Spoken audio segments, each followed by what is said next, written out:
Magandang hapon po. Magluluto po tayo ngayon ng nilagang pata ng baboy.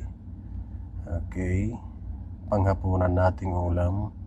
May mga halong gulay po ito tulad ng gabi, mustasa, bagyo beans, sayote. Okay. I-pressure cooker lang natin to ng mga 45 minutes. At pag ito'y kumulo na at natapos ng 45 minutes, ihalo na ang ating mga gulay. At ipanghuling gulay nating ilalagay ay yung mustasa kasi mabilis itong maluto, baka malaga. Pero wag masyadong malaga kasi mayroon din itong kapaitan.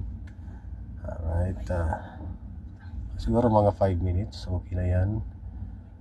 Dito na ang ating finished product.